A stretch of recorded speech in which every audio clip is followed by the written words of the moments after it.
엄마, 왜 지금이에요? 그 말 이후로 딸에게서 오는 전화가 조금씩 줄었습니다. 싸운 게 아니었습니다. 화를 낸 사람도 없었습니다. 그냥 줄었습니다. 이순자 씨가 재혼을 결정한 건 70세였습니다.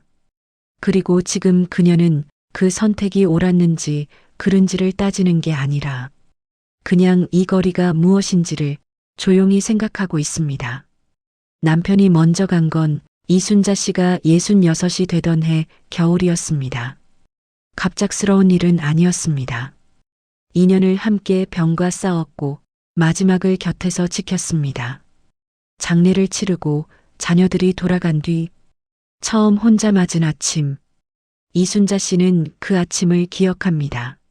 슬프기보다는 조용했어요. 너무 조용해서 내가 뭘 해야 하는지 모르겠더라고요. 그 이후의 4년은 무너지지 않은 시간이었습니다. 딸 지연 씨가 한 달에 한두 번 찾아왔고 아들 민준 씨는 멀리서 가끔 전화를 했습니다. 서예를 배웠고 오전엔 공원을 걸었습니다. 친구들과 밥을 먹었고 혼자 여행도 갔습니다. 잘 살고 있었습니다. 그런데 4년이 지난 어느 가을 이순자 씨는 이런 생각을 했다고 합니다. 내가 잘 살고 있다는 건 알겠어요. 근데 잘 살고 있다는 게 좋은 건지 모르겠더라고요. 그 말이 무슨 뜻인지 처음엔 잘 이해가 되지 않았습니다. 나중에야 알았습니다. 외로움이 아니었습니다. 삶이 자기 혼자서 너무 완결되어 가는 것에 대한 아주 조용한 감각이었습니다. 이 삶이 계속 이렇게 이어지겠구나. 그것이 확신으로 느껴지는 순간 그 확신이 오히려 무언가를 흔들었습니다. 이한결 씨를 만난 건 지인의 소개였습니다. 72. 아내를 3년 전에 잃은 사람이었습니다. 첫 만남은 어색했습니다. 나이가 이쯤 되면 첫 만남이 더 어색합니다. 2시간쯤 지났을 때 이순자 씨는 이런 걸 느꼈습니다. 이 사람 앞에서는 말하지 않아도 되는 순간이 불편하지 않다. 그게 전부였습니다. 거창한 설명이 필요하지 않았습니다. 두 사람은 1년을 만났습니다. 식사, 산책, 가끔 전시회. 서로의 삶에 천천히 걸어 들어가는 시간이었습니다. 이한결 씨가 먼저 말을 꺼냈습니다. 같이 살면 어떻겠어요? 이순자 씨는 그 자리에서 대답하지 않았습니다. 일주일을 생각했습니다. 그리고 일주일 뒤 전화로 말했습니다. 그렇게 해요. 통화를 끊은 뒤 그녀는 잠시 핸드폰을 내려다봤습니다. 기쁨인지 불안인지 혹은 둘 다인지 분간이 잘 되지 않는 표정이었습니다. 이순자 씨는 딸에게 먼저 말하기로 했습니다. 그날 점심을 같이 만들어 먹고 차를 마시던 중이었습니다. 지연아, 엄마 할 말이 있어. 이순자 씨는 천천히 말했습니다. 만난 사람이 있다는 것, 1년을 알아왔다는 것, 함께 살기로 했다는 것. 말하는 동안 지연 씨는 아무 말도 하지 않았습니다. 이순자 씨가 말을 끝냈을 때 짧은 침묵이 있었습니다. 그리고 지연 씨가 말했습니다. 엄마, 왜 지금이에요? 그 말은 반대가 아니었습니다. 화도 아니었고 안 된다는 말도 아니었습니다. 다만 그 안에는 설명하기 어려운 많은 것들이 담겨 있었습니다. 이순자 씨는 그걸 알았습니다. 그래서 바로 대답하지 않았습니다. 딸의 손을 한번 잡았다가 놨습니다. 그날 지연 씨가 돌아간 뒤 이순자 씨는 한동안 자리에 그대로 앉아 있었습니다.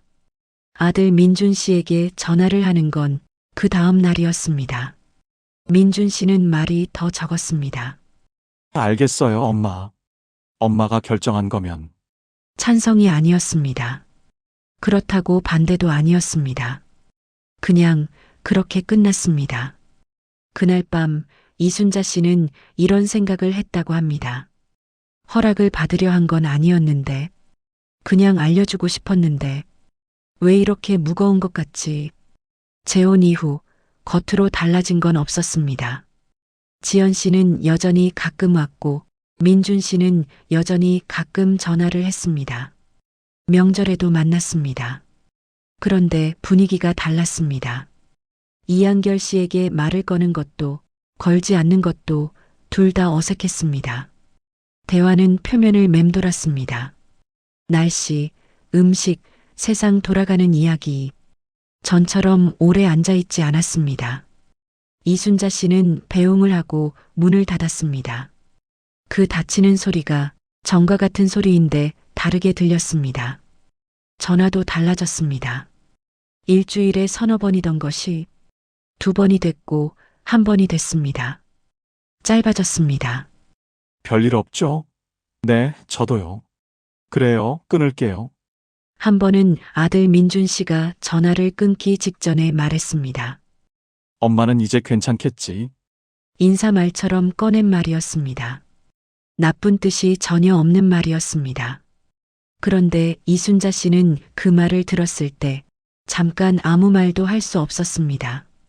괜찮다는 게 무슨 뜻인지, 이한결 씨가 생겼으니 이제 됐다는 건지, 아니면 그냥 더 이상 걱정하지 않아도 된다는 건지, 이순자 씨는 그게 궁금하지 않았습니다.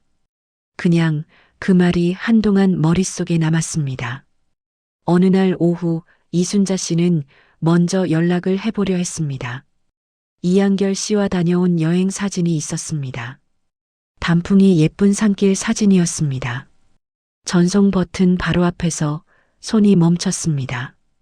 보내면 어떤 반응이 올까? 반응이 없으면 어떡하지? 아니면 그냥 지연이가 불편할 수도 있잖아. 그리고 사진 앱을 닫았습니다. 보내지 않았습니다.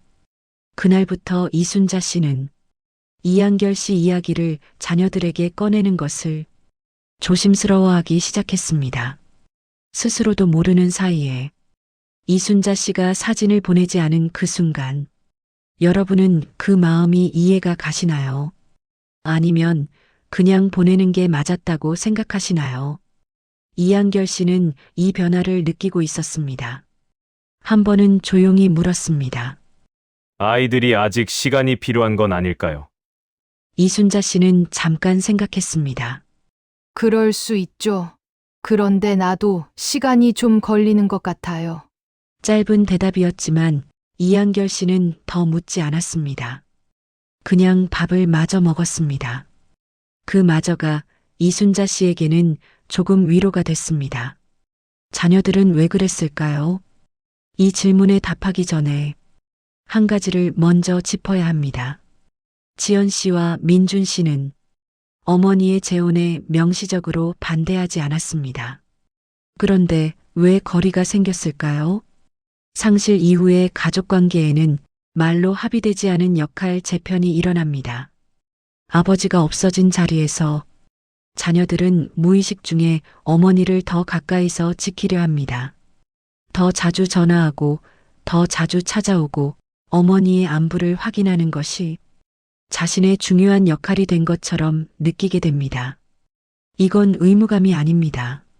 아버지를 잃은 뒤 어머니마저 잃지 않으려는 아주 자연스러운 애착 반응입니다.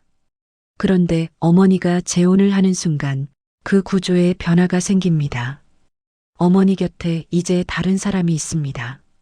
자녀들이 채우던 자리를 다른 누군가가 대신하게 됩니다.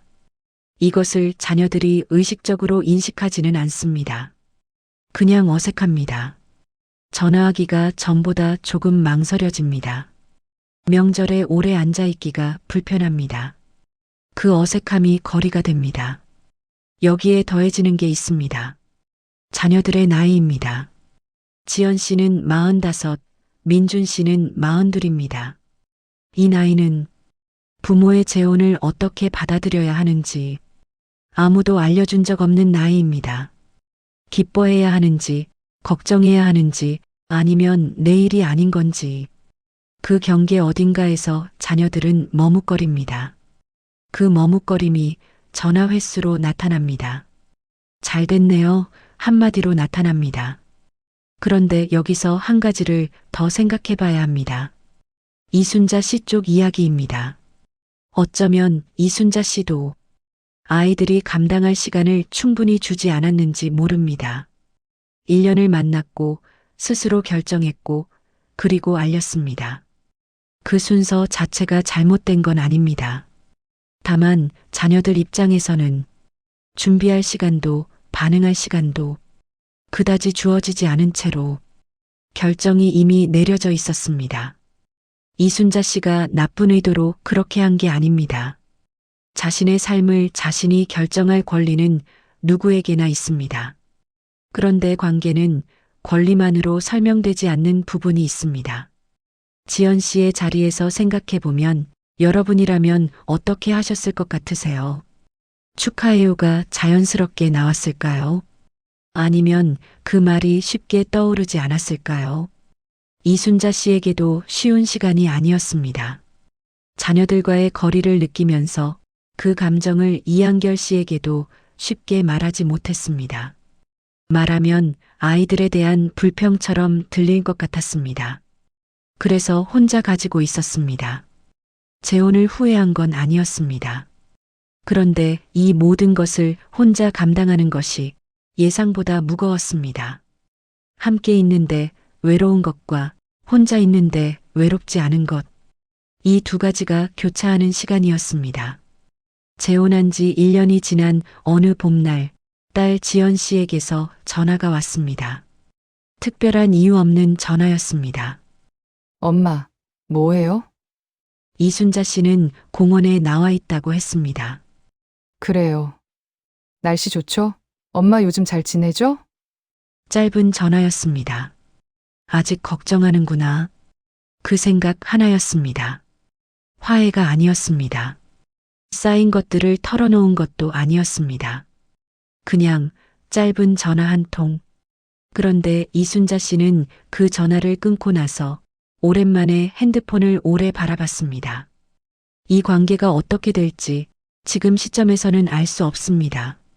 다시 예전처럼 될 수도 있습니다. 아닐 수도 있습니다. 다만 한 가지는 알 수 있습니다. 이 관계는 끊어진 것이 아닙니다. 지금 이 관계는 새로운 구조를 찾아가는 중입니다. 어머니의 자리가 사라진 게 아니라 그 자리 곁에 새로운 자리가 생긴 것을 자녀들이 받아들이는데 시간이 걸리는 것처럼 이순자 씨가 그것을 기다리는데도 힘이 필요한 것처럼 이한결 씨와 이순자 씨는 오늘도 아침을 같이 먹습니다. 딸 지연 씨는 이번 주 한 번 전화를 했습니다. 아들 민준 씨는 다음 달에 올 것 같다고 했습니다. 아주 느리게, 아주 조금씩. 황혼 재혼을 선택한 어머니와 그 선택 앞에서 머뭇거린 자녀들. 누가 옳은지를 따지는 이야기가 아닙니다. 다만 이런 질문이 남습니다. 우리는 가장 가까운 사람의 행복을 진심으로 바라면서도 그 행복이 자신이 상상하지 못한 형태일 때 왜 이렇게 말 대신 거리를 먼저 두게 되는 걸까요? 저는 이 이야기를 정리하면서 누가 더 옳은지보다 누가 더 조심스러웠는지가 더 많이 보였습니다.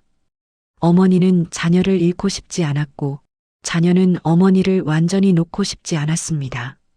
다만 서로가 같은 속도로 같은 자리에 서 있지 않았을 뿐이었습니다.